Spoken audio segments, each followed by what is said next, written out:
everyone, this is Mr. Dice again, your business consultant and business teacher, and today we're actually going to close a chapter of motivational theories with a breakthrough discovery that was done in business management in the 1960s by Mr.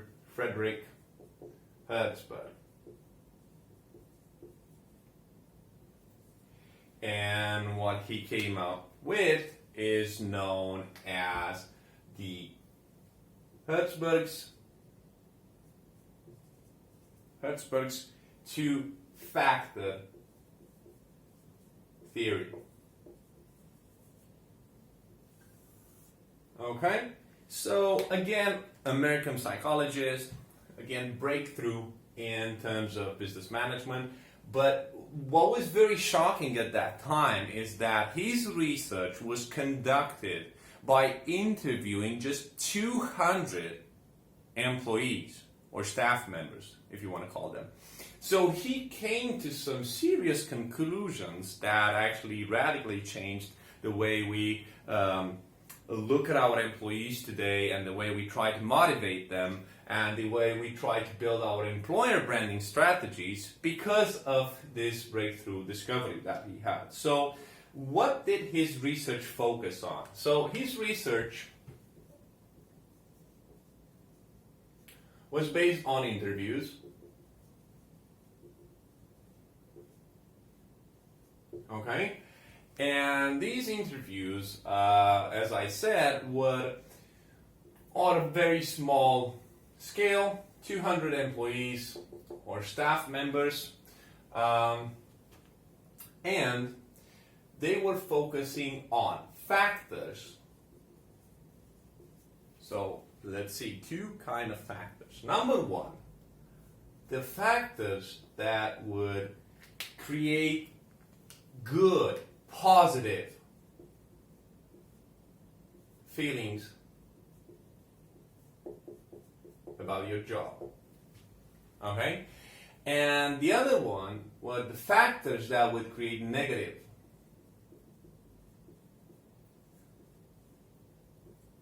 feelings about your job. Okay? Now, the conclusions were built around two keywords that are tightly linked towards job satisfaction and job dissatisfaction, and not only that, they are even tighter linked to the fact that it will keep your staff motivated and loyal, or it would push them towards seeking for a new job. So the keywords of this research are actually known as motivators,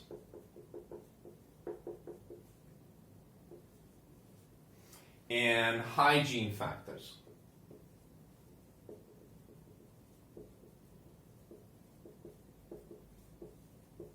This is what builds the two-factor theory.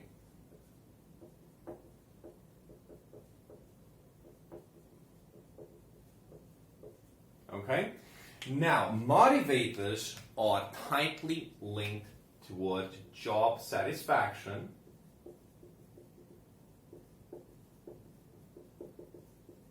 okay? And they are going to be responsible, or they will be the cause to make you work harder.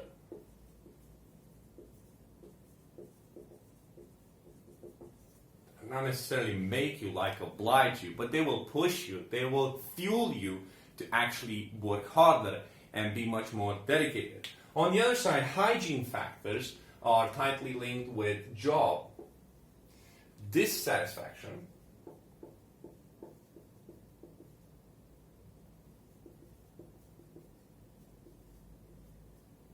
okay?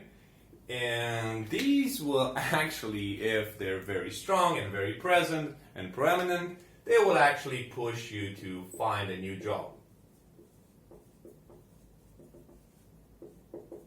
So these actually can create a mess. So based on his discoveries, everything that you need to know, everything that you need to know, so everything that has to do with employee motivation stands on this two-factor theory, which focuses on hygiene factors and motivators. Now,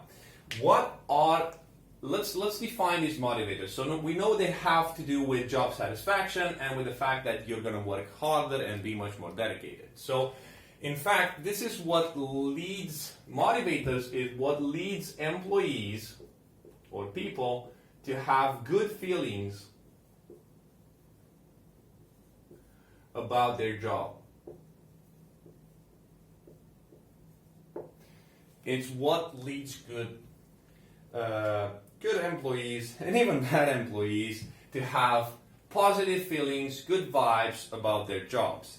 And here we could mention, first of all, work itself. So the work itself, what do you have to do? How do you impact that business? How do you help that business? How do you contribute? So the work itself would be the first one. Then the responsibility you have. Then the achievements that you encounter. And the possibility of growth. And what do I mean by growth? Do you actually learn new skills? Yeah? Do you make progress? Do you actually have new experiences? Are you actually achieving any milestones over there and having a bigger impact than what you actually planned with your business? Is the responsibility, shaping you into becoming a person that tends to be an influencer over there and act as a model? And is the work itself something that you actually see yourself in, and as you see as a vocation and something that you do with pleasure and want to put the effort into it?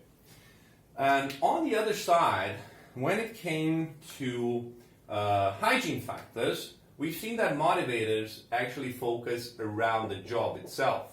So the main thing is the job here. So the job is responsible for the good feelings that we have about that workplace, employer, and so on and so forth. And it's because of these motivators that we mentioned over there. But now when it comes to hygiene factors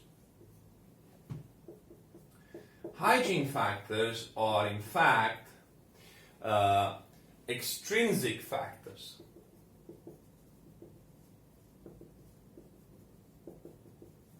Which means that they will focus on anything or outside of the job, but they will have an impact within how you feel at that workplace. So they will generate job dissatisfaction, and they will actually push you towards finding a new job.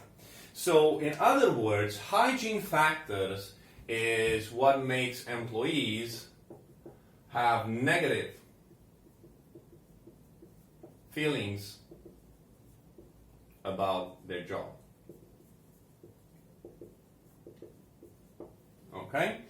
And I would like to mention some of the following. It would be the salary. It would be the company policies. It would be the working conditions.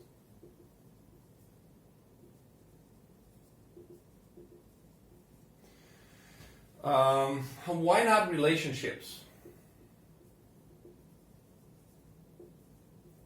with others? I'm sure that if it's an environment in which you don't feel welcome or liked, it's going to be a toxic environment, and it will just create job dissatisfaction, and it will push you towards seeking other possibilities. It would also have to do with supervision and security. Okay? Now, I'm sure we got familiar and we understand by now how motivators and hygiene factors can impact, at least theoretical, the level of job satisfaction, or let's say job dissatisfaction of our employees. But the question that I have in practice is, how do we use this model?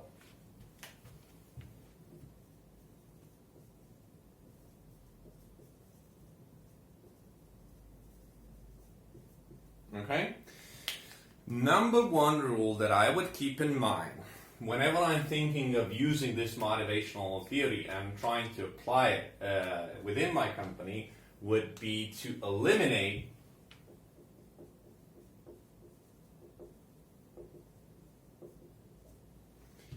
the stressors, when it comes to hygiene factors.